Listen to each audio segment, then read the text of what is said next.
Well, good afternoon and welcome back to those of you that joined our first webinar today, and welcome to any new viewers. We're going to record this webinar and put it on to YouTube, so if you want to catch up on it again later, you can do that. So I'm Peter Brown from Anglia Ruskin University, and Helen Roy is here from CEH, and also Martin Harvey from CEH. Martin's going to be the chair. Helen and I will be the presenters, and Caroline Wills-Wright is behind the scenes doing all the technical stuff. So welcome to everybody, and thank you for joining us. So I'm going to start off and do the first half, and then we'll switch over to Helen for the second half. So this is all about introducing you to the larvae of ladybirds, and the way we thought we would do it is to stick to the same species that we focused on in our introductory webinar about learning about the most common ladybird species in the UK. So we're going to go through the larvae of those same species. But first of all, before we get to that, I'm going to say a little bit about ladybird life cycles generally. We'll split looking at the larvae in two parts, and Helen will also say a little bit about pupae before the end of the session, and we'll have time for questions in a couple of different spots through the webinar. So if we can move to the next slide, Helen. So ladybirds have a complete metamorphosis, so the life cycle looks something like the pictures you can see on the slide here, with 4 distinct life stages. So whereas some insects have a sort of partial metamorphosis, if we think of things like grasshoppers or true bugs, with those insects, the juvenile insects look rather like miniature versions of the adults. So they've got a partial metamorphosis. They don't have a pupal stage. Whereas things like beetles and butterflies have a complete metamorphosis, and they go through these stages so that the larvae, basically the juvenile ones, look very different from the adult beetles. So the first point to make is, if you see anything that looks like an adult ladybird and looks like a beetle, it will be an adult, not a juvenile one. So we can see an egg on the left-hand side of the slide here, then a larva, then the pupa, and then an adult. The larvae that we'll focus on today actually go through 4 different growing stages, so 4 instars, and they get bigger as they grow, and you can see here on the slide a 7-spot larva, and this is a 4th instar, so it's a very large late instar larva, and it will then pupate and be in the pupal stage for about a week before the adult emerges. So let's move on to the next slide, please. So we've tried to put this in the context of a 12-month period, so you can see what's going on in the life of ladybirds throughout the year. So in spring, ladybirds emerge from about February, but particularly in March and April. Depends on the species and where you are in the country, and how warm the weather is. And so they're active through the spring, and then we can see them mating. It's shown here around May, but it could be earlier. And then we have eggs being laid and the larvae coming through, particularly in June. So this is just the right time of year to be talking to you about ladybird larvae, because it's really coming into the peak of seeing lots of larvae around and perhaps fewer adults for a while. But you get larvae in May and even into late April as well, again, depending on the species. Then the pupal stage in the summer at some point before the new batch of ladybirds emerge. And they'll be active for 2-3 months perhaps, before then going into effectively what's hibernation. We would call it overwintering. And so we're seeing this from about October onwards, with the ladybird basically being dormant for several months until maybe the following February or so on, before coming out again to carry on with the cycle. So basically, if they're lucky, ladybirds might live for about a year. Last year's ones that have come out and bred in the spring might well die soon after that. Okay, next slide, please. So here are some ladybird eggs, often in a little cluster like this. They're very difficult to tell the species from this. I mean, I can't do it. So you can tell that they're ladybird eggs, but you can't really tell which ladybird they belong to. The colour may vary a bit, so some of them are more orange than this, but they're all pretty similar. They don't have elaborate structures on them. They're quite smooth and have a fairly consistent shape between species. And the next slide, please. So moving to the main focus of this presentation, the larval stage of ladybirds. This is just a very generalized picture of a ladybird larva. There are times when you need to look at particular segments for particularly pale markings on a ladybird larva. So I'm just showing you this on the diagram here. You can see at the very front of the ladybird the little head that's often pretty small and tucked in and not that easy to see. And behind that you've got these three segments of the thorax, which are fairly obvious. And behind that you've got the abdomen, which has 9 segments. So the legs are joined to the 3 segments of the thorax, and then you've got the abdomen behind that. So looking for the position of pale markings on different parts of the abdomen is quite an important thing when you're looking at ladybird larvae. And the next one, please. So this is the most common ladybird species in the UK, and it's the 7-spot ladybird, and the larva is fairly easy to identify, although it can look quite similar to some of the other species in the same genus. But let's just deal with the common ones today.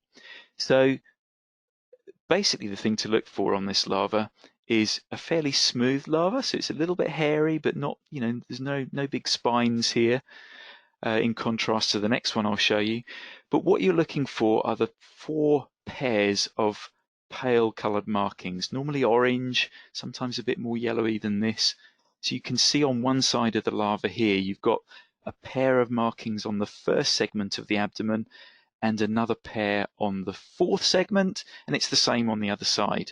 So you've basically got these 4 pairs of orange markings that would tell you that's a 7-spot ladybird probably. And the next slide. Thank you.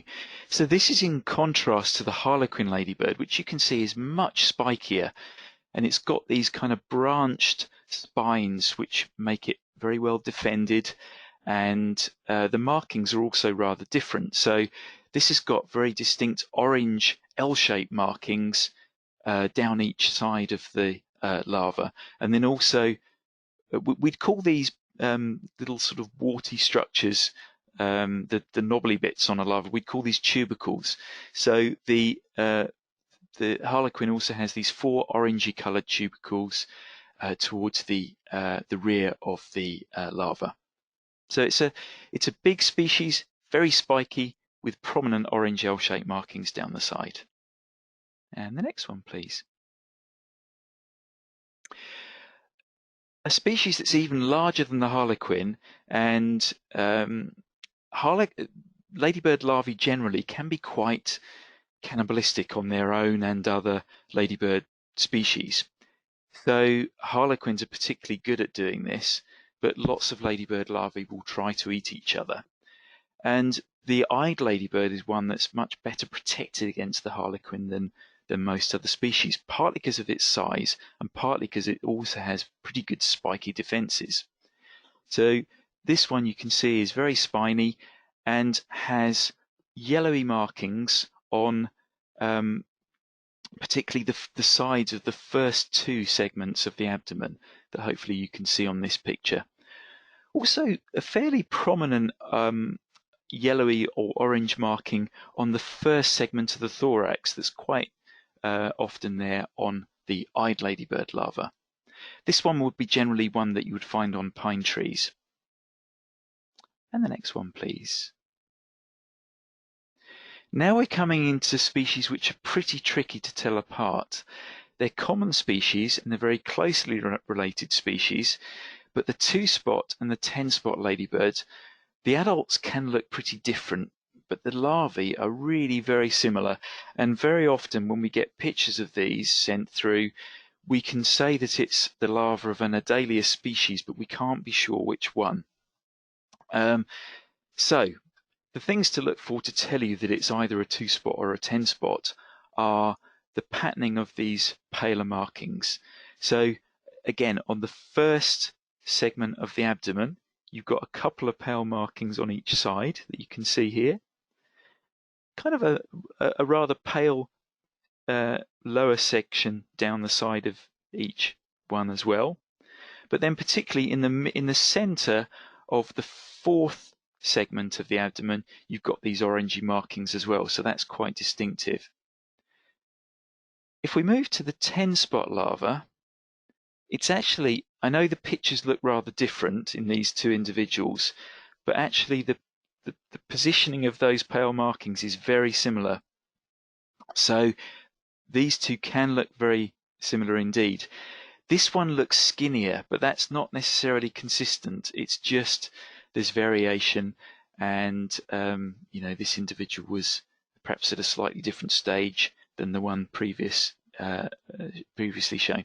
But what I would say is 2-spot ladybirds generally are rather darker, both in terms of the sort of background color, the darkness of the gray or darker coloration, but also the colored markings are more orangey. On the 10-spot tends to be lighter overall with paler markings and perhaps paler legs as well. But I think all of these things are rather tricky with the 2-spot and 10-spot larvae. Okay, let's move to the next one. So 2-spot and 10-spot larvae are both rather smooth, not very spiky, and that also applies to the 14-spot larva. But this is perhaps a slightly easier one to distinguish because it's got two prominent kind of yellow sections on the thorax, and also more yellowy markings on the abdominal segments, with what almost look like two bands going across, one on the 4th segment of the abdomen and one on the 4th segment. It's a very fast-moving species and fairly easy to identify. However, the markings can look quite similar to those on the next species, which we move on, is the cream spot ladybird. So again, the patterning and colours of the markings is pretty similar, but the difference between the cream spot ladybird and the 14-spot ladybird is really the spikiness. The 14-spot ladybird is very spiky, and you can see that clearly from these pictures compared to the much smoother 14-spot. But they both potentially be found in similar habitats. Maybe the 14-spot more on lower vegetation and the cream spot more on deciduous trees. And the next one, please. In fact, that's the end of my half of the section on larvae. So if we get Martin and Helen back in and open up to perhaps just a couple of questions now, and we'll take any other questions at the end if we've had any coming through so far, Martin. Yep, sure, Pete. Where should we start? One question is whether you can separate the larvae of the 7-spot and the scarce 7-spot. Is there a way of doing that? Oh gosh, good question. I'd need to remind myself about that. Yes, thank you, Helen. They're very similar. I can't, to be frank with you, they are really similar. The key difference. And so, yeah, they are really similar. The thing that we noticed, and we'll put this up on the thing, is when Pete and I found, and we haven't seen larvae that often of the scarce 7-spot, we found them when we were preparing the field guide actually with Richard Lewington, and they're much more orangey markings. You can't see this at all perhaps, but within the field guide it's a much more sort of pronounced orangey marking, but otherwise they're incredibly similar to one another. But we'll look into that a little bit more and provide you with a bit more detail.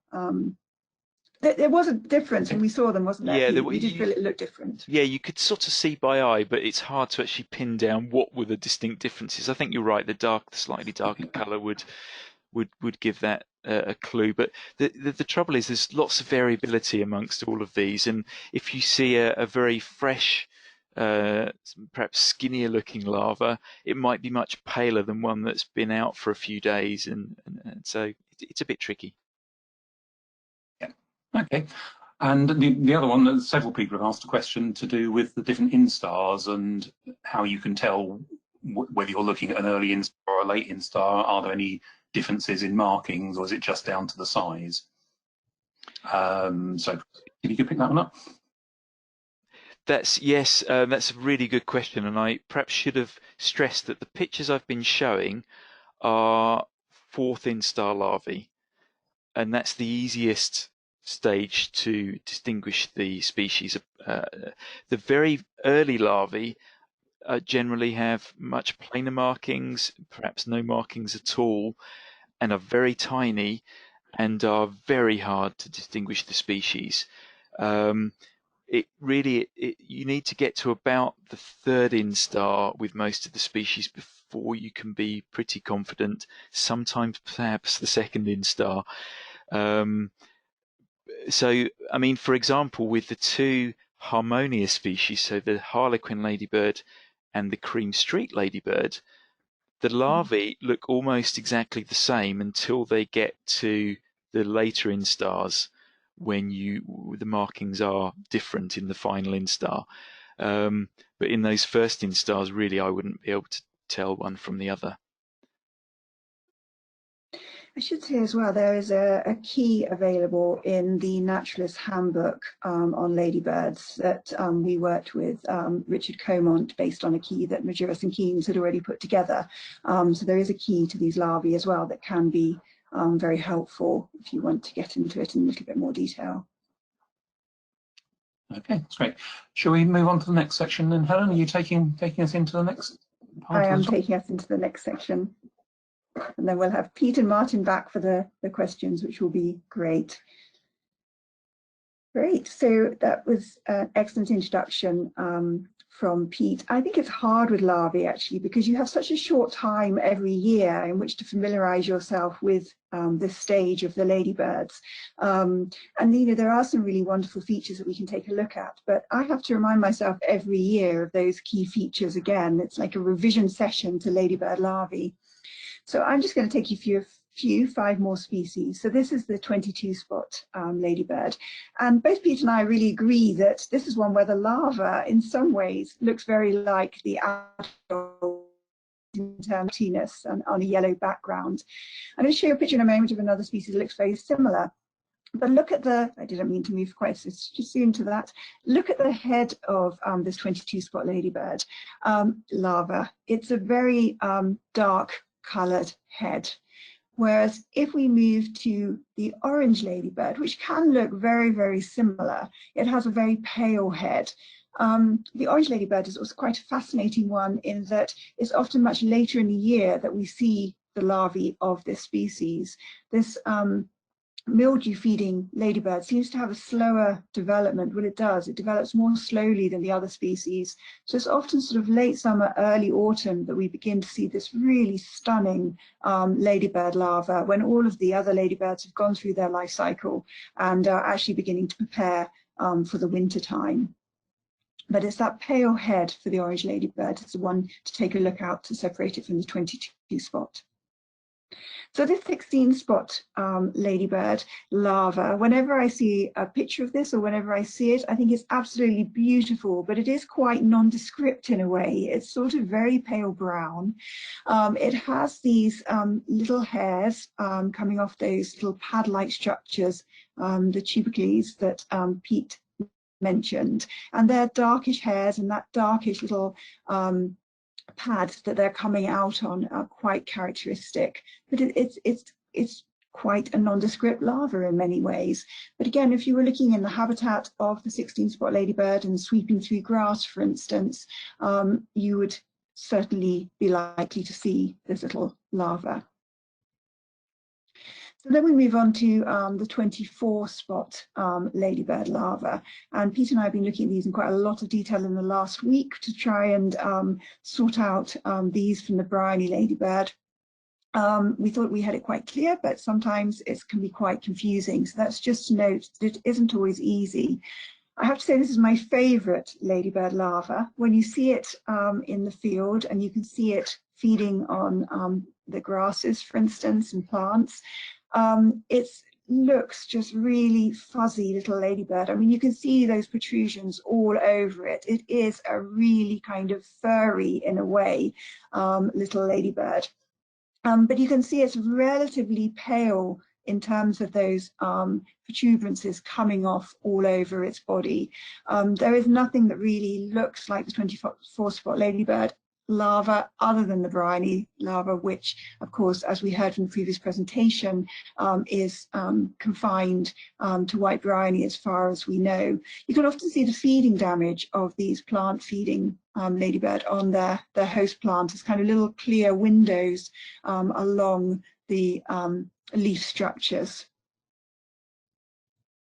So this is the pine ladybird, and these kidney spot and also the heather ladybird larvae, they have a very different look to them in comparison to the other ladybird species. But what would be useful for you to take a look at when you see a larva like this, which is in some ways a bit more bristly perhaps than the others, trying to think of some good words to describe those pointy structures that are coming across its body. But if you take a look at the pale markings around that middle part, there's almost a little kind of indentation of pale markings. I don't know if you can see my cursor, I was wondering that, but they're here just around the first abdominal segment there. So you might also be fortunate to see some of the inconspicuous ladybird larvae. I haven't got into identifying these. They are really tricky. They all look very similar. This is a Scymnus larva. In some ways, they can be really easily mistaken for the scale insects at times. They're very scaly, very they look quite woolly in many ways, but it's just to note that you will see those, and we do get reports of these through to the survey, and it's always lovely to see them. They're absolutely exquisite and fulfilling this very different kind of life, feeding on these little tiny scale insects and other things. So hopefully that's given you a reasonably good overview of some of the ladybird larvae that you might see and some of the differences between them in terms of the spikiness or the colour patterns, the way in which the bristles or the spikes form. You can also take a look at the pupae, and there's all kinds of different sculpturing and other aspects of the pupa that you can take a look at. One of the things I find really helpful in helping to identify some of the pupae is if you look at the very base of the pupa, where it attaches to the surface, you can see the shed larval skin still attached to the pupa.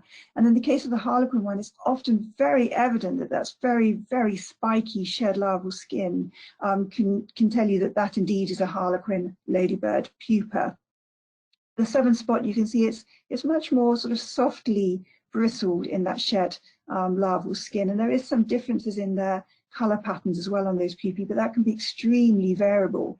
Of course, you can always watch what emerges from these pupae because they don't take any maintenance at this stage. You don't want to remove it from the vegetation though, because it would really struggle, the adult would struggle to get out of the pupal case if it can't pull against the vegetation to which it is attached.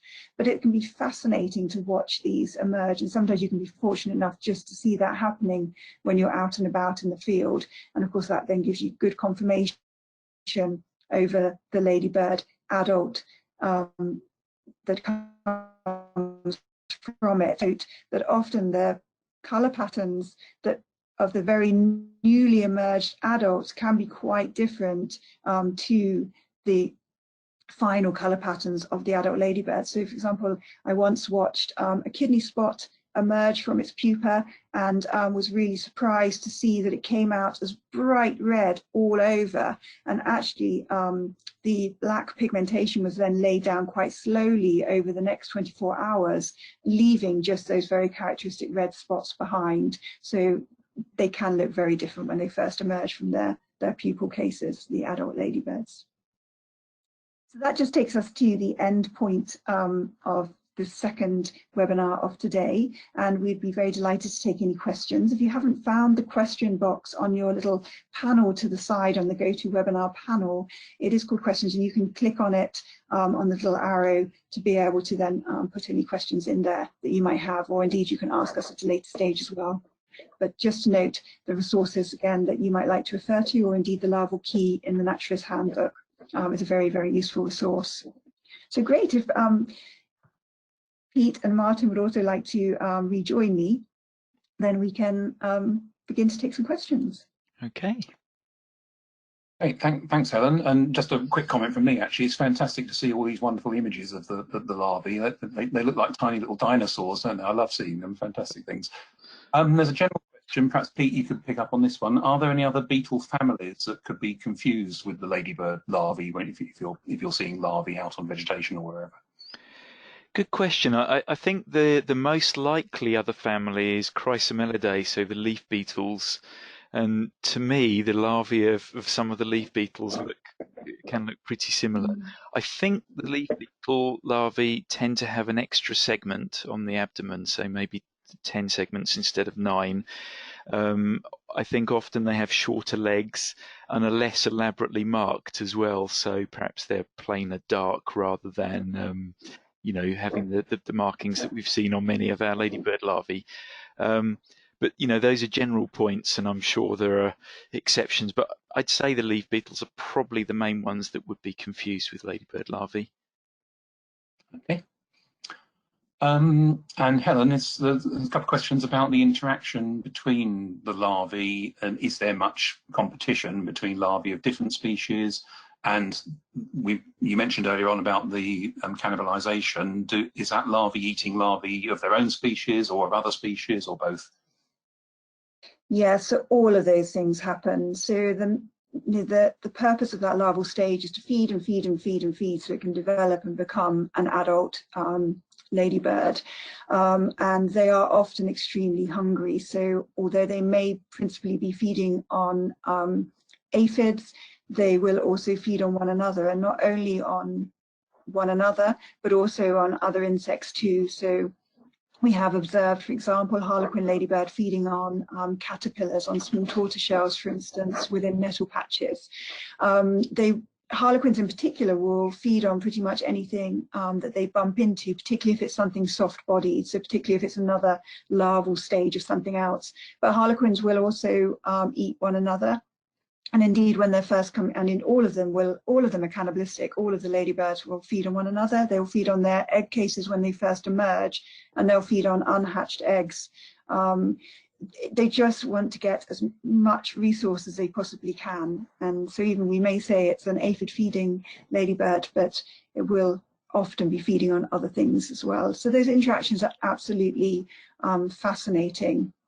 And if you were to stand by a nettle patch for a short while, I'm sure you would see some of these things happening, or indeed stand under a lime tree, and which is what I have done on many occasions, and look up, and you will see all of these interactions unfolding before you. Just to add on that, actually, and then I will stop on this one, but as Pete mentioned, some of them are more spiky than others, and so some of them are more, and some of them are better chemically defended than others. So we have seen that the Harlequin in laboratory studies is really well defended, both in terms of those spikes, but also chemically. So there are fewer of the other species will eat it than it eats itself. So all of those things are very interesting to take a look at. That poor two-spot ladybird that has very poor chemical defenses and very small bristles. Just the Harlequin ladybird will feed on it very readily. Okay, sounds like there's lots of scope for people to make interesting and useful observations of all these interactions and behaviours. And the next question, which I'm going to Pete, is to do with observing things.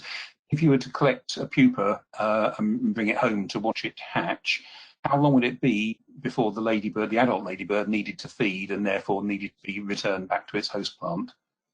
Ah, yeah, very good question. So the pupa is going to be in that pupal stage for probably about a week, maybe a little bit less. Depends on the temperature and the species. So I guess when you collect the pupa, you don't know how old it is. If it's very pale, it's likely to be a younger one, because they sort of darken as they get a little bit older. So a maximum of, say, a week or so in the pupal stage. When the new ladybird hatches out, I mean, it would be okay for probably a day or so, but it would pretty soon be needing to feed on something. One way of keeping them going, though, would be a little piece of apple, something simple like that. If you've got it in a petri dish or whatever, put a little piece of apple, change the apple every day, and that's going to give it enough sort of water and sugars to keep it going for a while. It won't do well on it long term, but for a few days it would be fine before it's released again.